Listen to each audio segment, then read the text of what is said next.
चारक अयंग लवण के अंतर्गत आज हम अध्ययन करेंगे प्लास्टर ऑफ पेरिस, धोने का soda, baking soda, bleaching powder और लवणों का वर्गीकरण, उदासीन या सामान्य लवण, अम्लीय लवण, क्षारीय लवण।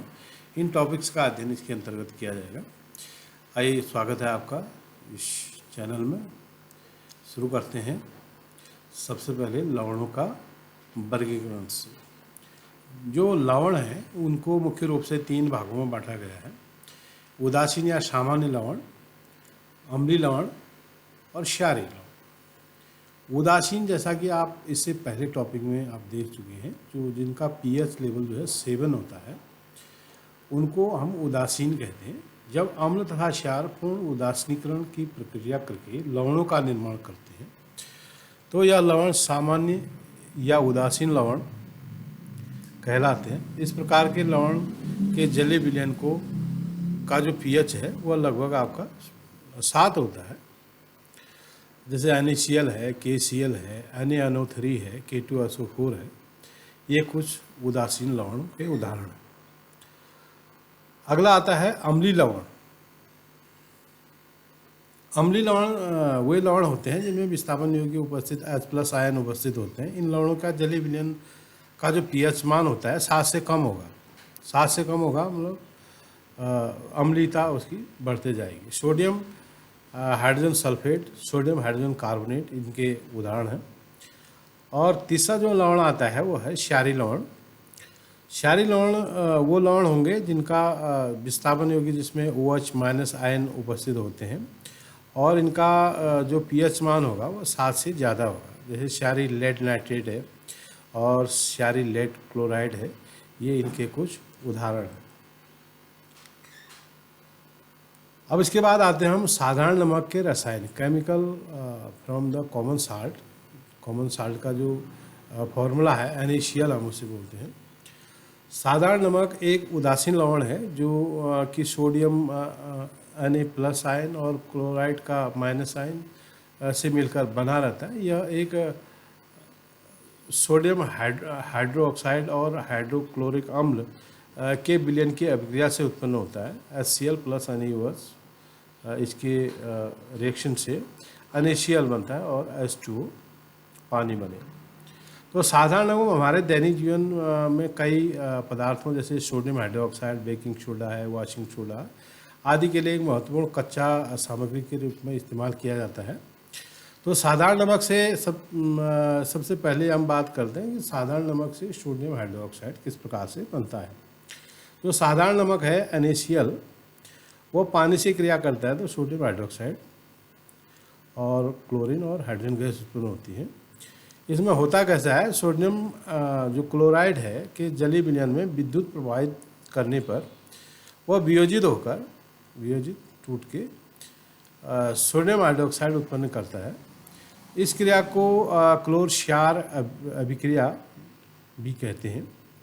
इसमें chlorine gas H2 gas anode व कैथोड पर मुक्त होती है तथा कैथोड पर NaOH भी प्राप्त होता है। इसके बाद आते हैं विरंजक चूर्ण में।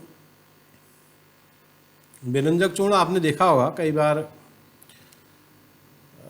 इसका नाम आप नॉर्मली कहाँ पर सुनते हैं, पानी में डालते हैं रोगाणु मुक्त करने के लिए, जीवाणु मुक्त करने के लिए। पानी में अक्सर घर घर पानी आता है तो उसमें अक्सर इसका इस्तेमाल बहुत बहुतायत में होता है।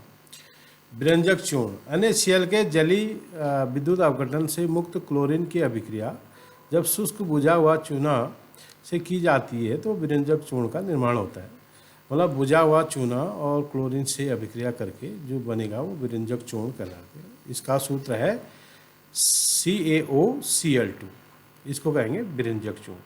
अब इसका उपयोग जैसा कि आप पहले से जानते हैं, एक तो जीवाणु मुक्त और रोगाणु मुक्त करने में पानी में इसका बहुत इस्तेमाल किया जाता है। उसके अलावा रासायनिक उद्योग में उपचार के रूप में भी इसका उपयोग किया जाता है और वस्त्र उद्योग, सूती तथा लिनन में एक विरंजक के लिए इसका उपयोग किया जाता है। दूसरा टॉपिक आता है बेकिंग सोडा। दूसरा लवण बेकिंग सोडा। इसका रासायनिक नाम सोडियम हाइड्रोजन कार्बोनेट है, सोडियम हाइड्रोजन कार्बोनेट NaHCO3, जो पकौड़े इत्यादि को खस्ता बनाने के लिए इसका प्रयोग किया जाता है, जिसमें कच्चे पदार्थों में सोडियम क्लोराइड का उपयोग करके इसका निर्माण किया जाता है। NaCl, H2O, CO2 और NH3 ये क्या बनाते हैं मिलके NH4Cl अमोनियम क्लोराइड बनाते हैं और बनाते हैं सोडियम हाइड्रोजन कार्बोनेट, जिसे हम बेकिंग सोडा कहते हैं। सोडियम हाइड्रोजन कार्बोनेट या बेकिंग सोडा के क्या उपयोग हैं? बेकिंग पाउडर बनाने में NaCO3 से क्रिया करके H2O तथा CO2 और अम्ल का सोडियम लवण अभिक्रिया से उत्पन्न कार्बन डाइऑक्साइड के कारण जो पावरोटी है वो फूल जाती है, जिसमें कार्बन डाइऑक्साइड निकलती है। तो आप ये देख सकते हैं कार्बन डाइऑक्साइड निकल रही है यहाँ पर। तो इसमें कोई चीज़ फूल जाती है, जैसे केक है, उसको फुलाने के लिए इसका इस्तेमाल किया जाता है। सोडियम हाइड्रोजन कार्बोनेट भी एंटीएसिड का एक संघटक है और क्षारीय होने के कारण यह पेट में अम्ल की अधिकता को उदासीन कर देता है। जब कभी भी अम्लीय प्रवृत्ति किसी पेट की होती है तो अम्ल और क्षार की अभिक्रिया से उदासीनीकरण की क्रिया वहाँ पर होती है, तो वहाँ पर भी इसका बेकिंग सोडा का उपयोग किया जाता है। इसका उपयोग सोडा अम्ल अग्निशामक यंत्र में भी किया जाता है। दूसरा टॉपिक आता है धोने का सोडा, वॉशिंग सोडा जिसे कहते हैं। वॉशिंग सोडा बेकिंग सोडा को गर्म करने पर जो सोडियम कार्बोनेट प्राप्त होता है उसे पुनः क्रिस्टलीकरण से धोने का सोडा प्राप्त किया जाता है। जैसे Na2CO3 प्लस 10H2O, इससे क्या बनता है Na2CO3 10H2O, इसको कहते हैं धावन सोडा या सोडियम कार्बोनेट डेकाहाइड्रेट, इसका नाम है। यहाँ पर आप देख सकते हैं Na2CO3 10H2O, इसको सोडियम कार्बोनेट डेकाहाइड्रेट। ये कैसे बना? सोडियम कार्बोनेट और पानी की क्रिया से। इसका उपयोग है आपका कांच है, साबुन है एवं कागज़ उद्योग में इसका बहुत उपयोग होता है। इसका उपयोग घर में साफ सफाई के लिए इसका इस्तेमाल किया जाता है। जल की स्थायी कठोरता को हटाने के लिए भी इसका उपयोग किया जाता है, वॉशिंग सोडा। अगला आता है plaster of Paris. Plaster of Paris, जिसका उपयोग खिलौने बनाने में और किसी सतह को चिकना बनाने में इसका बहुतायत उपयोग किया जाता है। जिप्सम को 373 केल्विन पर गर्म करने पर यह जल के अणु का त्याग कर प्लास्टर ऑफ पेरिस बनाता है।